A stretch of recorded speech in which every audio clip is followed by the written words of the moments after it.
காங்கிரஸை நோக்கி கேட்க வேண்டிய கேள்வியை திமுக பாஜகவை நோக்கி கேட்கிறது அப்படின்னு சொல்றாரு. இல்ல ஒன்றியத்தில் ஆளக்கூடிய எல்லா ஆட்சியை நோக்கியும் எல்லா காலத்திலையும் கேட்ட கேள்விகள் தான் இது. காங்கிரஸ்ன்னு கிடையாது. முதல்ல ஒரு கூட்டாட்சி வேண்டும், மாநிலங்களுக்கு முழுமையான ஒரு தன்னாட்சி வேண்டுங்கிற முழக்கம் பொதுவான முழக்கம். ஜனநாயகத்தை போல, சமூக நீதியை போல, மக்கள் நலம் என்பதை போல பொதுவான முழக்கம். இது திமுக என்ற ஒரு கட்சியினுடைய முழக்கம் மட்டும் கிடையாது. உலகம் முழுக்க எல்லா இடங்கள்லையும் அந்த முழக்கம் இருக்குது.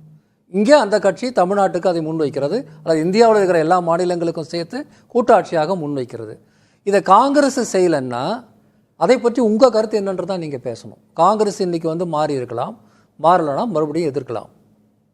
பாஜக அதை பற்றி என்ன கருத்து?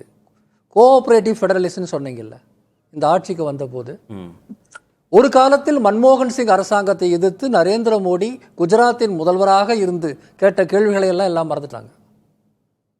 நீங்க பிரதமராக வந்த பிறகு நீங்க சொன்னது கூட்டுறவு கூட்டாட்சி. நடந்தது என்ன?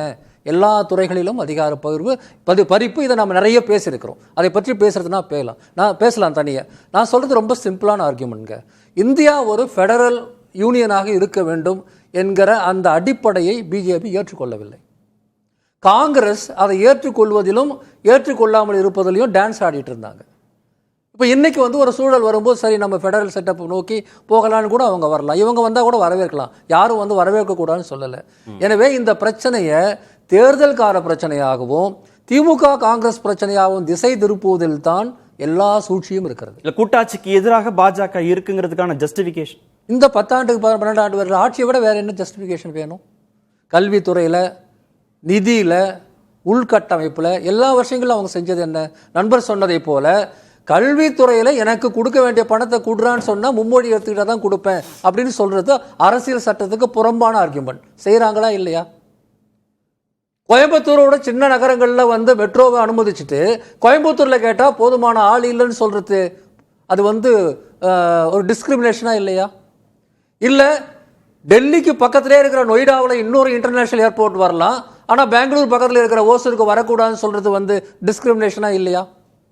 எந்த துறையை வேணா எடுத்துக்கோங்க. இந்த அரசாங்கம் என்ன சொல்லுது? ஒரே நாடு ஒரே மொழி, ஒரே நாடு ஒரே நிர்வாகம், ஒரே நாடு ஒரே நாடுங்கிற பேர்ல எல்லா அதிகாரங்களையும் குவித்து வைத்திருக்கிற இந்த முறை எல்லாவற்றுக்கும் மேலாக இங்கு இருக்கக்கூடிய ஆளுநர் தொடர்ச்சியாக மாநில அரசுக்கு எதிராகவே செயல்பட்டு வர்றார். கர்நாடகத்தில் இருக்கிற, அதாவது கர்நாடகம், கேரளா போன்ற எதிர்கட்சிகள் ஆளுகிற எல்லா மாநிலங்களில் இருக்கிற ஆளுநர்களும் அப்படிதான் செயல்படுறாங்க. தொடர்ச்சியாக, ஒரு முறை 2 முறை இல்லை. சட்டசபையினுடைய அடிப்படை உரிமையான அந்த சட்ட முன்வரைவை தயாரித்து அனுப்பும் போது அதை ஒன்றிய அரசுக்கு அனுப்புவதற்கு பதிலாக அவர் போட்டு வச்சிருக்கிறார், பண்ண முடியாதுன்னு. ஒவ்வொரு முறையும் சட்டசபையில் வெளிநடப்பு செய்கிறார். யார் அவர்? அவருக்கு என்ன அதிகாரம்? அரசியல் சாசனம் அவருக்கு என்ன அதிகாரம் கொடுத்துருக்கு? எந்த அதிகாரமும் அவர் கொடுக்கல. அவருக்கு கைநாட்டு வைக்கிற அதிகாரம் மட்டும்தான் கொடுத்துருக்கு. மக்களால் தேர்ந்தெடுக்கப்பட்ட மாநில சட்டப்பேரவையில் என்ன என்ன சொல்கிறதோ அதை செய்கிற அதிகாரம் மட்டும்தான் கொடுக்கப்பட்டிருக்கு. அப்படி அவர் நடந்துக்கிறாரா? யாரால் நடந்துக்கிறாரு? யார் அவரை ஆட்டுவிப்பது? ட்ரம்பா? யோசிச்சு பாருங்க. ஒவ்வொரு துறையிலும் இன்னைக்கு என்ன நிலைமை? ஒரு உதாரணம் சொல்றேங்க. 60 வருஷம் 70 வருஷத்துக்கு முன்னாடி அண்ணா மாநிலத்தின் உரிமையை கேட்ட போது இந்தியாவின் மிகவும் பின்தங்கிய மாநிலம் தமிழ்நாடு. 70களில் கலைஞர் மாநில சுயாட்சி தீர்மானம் நிறைவேற்றிய போது அப்பொழுதும் இந்தியாவில் நம்ம ஒரு பெரிய மாநிலம் இல்லை, உரிமைகள் இல்லைங்கிற போராட்டத்தில் தான் இருந்தோம். இன்னைக்கு இந்தியாவில் பொருளாதார ரீதியில் முதல் மாநிலங்களில் ஒன்றாக மாறி இருக்கிறோம். எல்லா இண்டிகேட்டர்ஸ்லையும், எக்கனாமிக் இண்டிகேட்டர்ஸ், சோஷியல் இண்டிகேட்டர்ஸ் எல்லாவற்றிலும் இதோ இந்த ஒன்றிய அரசாங்கத்தினுடைய நிதி ஆயோக்கும் மற்ற அமைப்புகளும் சொல்லக்கூடிய புள்ளி விவரங்களின் அடிப்படையில் இவ்வளவு வளர்ந்திருக்கிறோம். இவ்வளவு வளர்ந்த பிறகு அந்த மாநில சுயாட்சி நாம் ஏன் கேட்கிறோம்? அது யோசிக்கணுமா? யோசிக்க வேண்டுமா இல்லையா? ஏன் அது 60-70 வருஷமா ஒரு முழக்கமா இருக்கு? மொழி பிரச்சனையாக இருக்கட்டும், சமூக நீதி பிரச்சனையா இருக்கட்டும், நீட்டு பிரச்சனையா இருக்கட்டும், தமிழ்நாடு ஏன் தொடர்ந்து கேட்கிற? தமிழ்நாட்டுக்கு மட்டும் கேட்குதா? நாம உதாரணமாக தமிழ் மொழி ஆட்சி மொழி ஆகணும்னு சொன்னா இந்தியாவில் இருக்கக்கூடிய அத்தனை மொழிகளும் ஆட்சி மொழி ஆகணும் தான் கேட்கிறோம். தமிழ்நாட்டுக்கு சுயாட்சி வேணும்னு சொன்னா இந்தியாவே கூட்டாட்சியாக மாறணும், எல்லா மாநிலங்களுக்கும் சுயாட்சி வேணும்னு தான் கேட்கிறோம். தமிழ்நாட்டில் இருக்கிற பிசிக்கு மட்டும் இடஒதுக்கீடு இன்னைக்கு கேட்டிருக்கோமா? இந்தியாவில் இருக்கக்கூடிய அத்தனை பிற்படுத்தப்பட்டவருக்கும் இடஒதுக்கீடு வேணும் தான் மண்டல கமிஷன்ல போய் நிற்கிறோம். டீலிமிட்டேஷன் விஷயத்தில் பாதிக்கப்பட்ட எல்லா மாநிலங்களுக்கு தான் குரல் கொடுக்கிறோம். இந்தியாவின் முழுமையான கூட்டாட்சி குரல்ங்க தமிழ்நாடுங்கிறது. அதனுடைய வாய்ஸ் தான் திமுக, அதனுடைய வாய்ஸ் தான் இன்னைக்கு மு.க. ஸ்டாலின். அவருடைய எல்லா குரல்களுமே அனைத்து மக்களுக்குமானது. இது உண்மையான தேசியம். உண்மையான கூட்டாட்சி தான் இந்தியாவில் உண்மையான தேசியம். ஆனால் இந்த வித்தியாசங்களை, இந்த வெவ்வேறு ஏற்றத்தாழ்வுகளை எப்படி டீல் பண்ணணும்னு தெரியாமல் எல்லாவற்றையும் அழுத்திவிட்டு ஒன்றிய அரசின் கையில் அனைத்து அதிகாரங்களையும் பிடுங்கக்கூடிய ஒரு ஆட்சி செய்யக்கூடிய பாஜக இதில் கருத்து சொல்றதுக்கு எந்த அருகதையும் கிடையாது. அவர் எந்த நியாயமும் கிடையாது. காங்கிரஸை குற்றம் சாட்டுறதுக்கோ 10 வருஷம் நீங்க அங்க இருந்தீங்களே என்ன செஞ்சீங்க கேட்டுட்டு தான் இருந்தோம். எத்தனை தனிநபர் மசோதா இருக்கு எடுத்து பார்க்க சொல்லுங்க. மொழி பிரச்சனையில் மட்டும் திமுக சார்பாக எவ்வளவு குரல் கொடுத்திருக்காங்க எல்லாமே உங்களுடைய பாராளுமன்றத்தினுடைய ரெக்கார்ட்ஸ்ல இருக்கு, போய் பாருங்க. 56 57ல முதல்ல வந்து திமுக எம்பிகளா போனவங்க தொடங்கி அண்ணா ஈவிகே சம்பத் தொடங்கி இன்னைக்கு வரையில இந்தியாவின் பிரச்சனைகளுக்கும் தமிழ்நாட்டின் பிரச்சனைகளுக்கும் எவ்வளவு குரல் கொடுத்திருக்கிறார்கள் என்பதை எடுத்து நீங்களே பாருங்க. ஆனா எந்த காலத்திலும் திமுக அங்க ஆட்சி செய்ய முடியாது. கூட்டணி ஆட்சியில் இருந்த போதும் எல்லா விஷயமும் பேசிதான் இருக்கிறாங்க. கூட்டணி அமைச்சர்களாக இருந்த போதும் மாநிலங்களின் உரிமை தொடர்பாக முடிந்த அளவுக்கு நகர்த்தி தான் இருக்கிறாங்க. ஆனா அன்னைக்கும் காங்கிரஸ் முழுமையாக பெடரலிஸ்டை ஏத்துக்கல, போராடி தான் எல்லாத்தையும் செய்யறோம். காங்கிரஸ் கிட்டயாவது நீங்க நெகோசியேட் பண்ணலாம், பாஜக கிட்ட நெகோசியேட்டே பண்ண முடியாது. என்ன உங்களுக்கு அந்த அப்படி ஒரு எண்ணம் இந்தியாங்கிறது ஒரு கூட்டாட்சியாக இருக்க வேண்டியதுங்கிற எண்ணத்துக்கு நேர் எதிராக இந்தியாங்கிறது வந்து கான்ஸ்டிடியூஷன் கூட தேவையில்லை.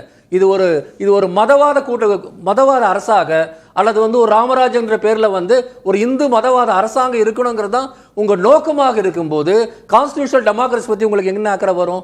பார்லிமெண்டரி டெமோக்ரஸி பத்தி என்ன அக்கறை வரும்? ஒன்றிய அரசுக்கு மாநில அரசுக்கு இடையில அதிகாரங்கள் பகிர்வதை பற்றி உங்களுக்கு என்ன அக்கறை வரும்? மாநில அரசுகள் என்ற ஒன்றே இருக்கக்கூடாதுங்கிற கோட்பாட்டாளர்கள் நீங்க. மொழிவாரி மாநில அரசே இருக்கக்கூடாதுங்கிறது தான் உங்க சித்தாந்தம். எனவே நடிக்காதீங்க, தயவு செய்து நடிக்காதீங்க. மக்கள் பார்த்துக்கிட்டு இருக்காங்க. இந்தியாங்கிறது அடிப்படையில் கூட்டாட்சியாகத்தான் சிறப்பாக செயல்பட முடியும் என்பதற்கு தமிழ்நாட்டின் பொருளாதார வெற்றியை தவிர வேறு பெரிய உதாரணம் தேவையில்லை. திரு ஆசீர்வாதம், காங்கிரஸ் மாநில சுயாட்சியை சிதைச்சதுன்னா பாஜகவுடைய தற்போதைய நிலைப்பாடு அதுல என்ன? அதிகாரம் ஒட்டு மொத்தத்தையும் மத்தியிலேயே பாஜக அரசு குவித்து வைத்திருக்கிறது. இருக்கின்ற அதிகாரத்தை வச்சுக்கிட்டு தான் சமூக நீதியில, கல்வியில, சுகாதாரத்துல, பொருளாதாரத்துல, உள்கட்டமைப்புல நாங்க முன்னேறி இருக்கிறோம் அப்படின்னு இன்னைக்கு முதல்வர் பேசுறாரு. இதுல என்ன பாஜகவுடைய நிலைப்பாடு? அதாவது இந்த கோஆபரேட்டிவ் பெடரலிசம் அப்படின்றத வந்து ஆலி செந்தில்நாதன் சொன்னாரு. திரு நரேந்திர மோடி அவர்கள் குஜராத்துடைய முதலமைச்சராக இருக்கும்போது இன்டர்ஸ்டேட் கவுன்சில் செக்ரட்டரியேட்டுடைய கூட்டமாக இருந்தாலும் சரி, சென்ட்ரல் ஸ்டேட் ரிலேஷனுக்குரிய கூட்டமாக இருந்தாலும் சரி, தொடர்ந்து வலியுறுத்தினார். அவர் வந்து பிரதமராக ஆனதற்கு பிறகு கோஆபரேட்டிவ் பெடரலிசம்ன்றத வந்து சரியான முறையில் வந்து நகர்த்து கொண்டு போகிறார் அப்படின்றதுக்கு ஒரு அருமையான உதாரணம் 16வது நிதிக்குழு. அதுல வந்து திரு அரவிந்த் பனகிரி அவர்கள் தமிழ்நாட்டுக்கு வந்து ஏற்கனவே இருந்ததை விட 4.07 விட இப்போ 4.097 கொடுத்திருக்காரு. இதனுடைய ஃபார்முலாவை வந்து நீங்க ஒரு தடவை பார்க்கணும். இதனுடைய ஃபார்முலாவை நீங்க பாத்தீங்கன்னா இன்னைக்கு வந்து பெர் கேபிட்டால அதுக்குரிய வெயிட்டேஜை இன்க்ரீஸ் பண்ணிருக்காங்களே, கான்ட்ரிபியூஷன் டு ஜிடிபில வந்து 10% ஒரு புது வெயிட்டேஜை கொடுத்திருக்காரு. அதன் காரணமாக இன்னைக்கு வந்து கூடுதலாக நிதி ஒதுக்கீடு நடந்து உள்ளது. அதை வந்து நேத்து வந்து பட்ஜெட்லயும் அது வந்து ரிஃப்ளெக்ட் ஆயிருக்குது. நான் இப்படி புரிஞ்சுக்கிறேன். அதாவது ஒன்றிய அரசு கொடுத்ததுனால்தான் தமிழ்நாடு வளர்ந்திருக்கிறது, அதுதானே சொல்ல வர்றது? கண்டிப்பாக.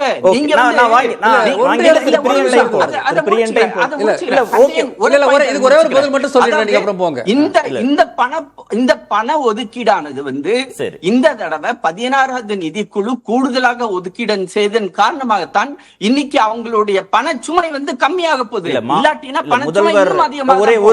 ஒரு செகண்ட் முதல்வருடைய உரையில குடுக்கிற அளவுக்கு தமிழ்நாடு கொடுக்கிற அளவுக்கான பங்களிப்பை எங்களுக்கு தரலைங்கன்னா குற்றச்சாட்டு ஆடி குழிக்கிறாரு. ரெண்டு விஷயம் இருக்குது. முதல்ல நீங்க சொன்னதுதான் தமிழ்நாடு கொடுக்கிற அளவுக்கு வரலங்கிறது ஒண்ணு. ரெண்டாவது, இந்த முறை இருக்கு பாருங்க, எல்லா மாநிலங்கள்ல இருந்தும் பணத்தை முதல்ல இவங்களே புடுங்கிக்கிட்டு அதன் பிறகு நான் ஒரு ஃபார்முலா போட்டு எல்லாருக்கும் பிரிச்சு கொடுக்குற முறை இருக்குல்ல, இந்த முறையிலேயே பிரச்சனை இருக்கு. ஒரு முறை தமிழ்நாடு கூட வரலாம், இன்னொரு முறை குறைவா வரலாம், அது இல்ல பிரச்சனை. இந்த நிதி பகிர்வுங்கிற முறைக்கே 50 வருஷமா 78 கமிட்டி போட்டு சொல்லியாச்சு இது வந்து தப்பான முறை அப்படின்னு. அது எதுவரும் மாற்றம் வந்து நடக்கல.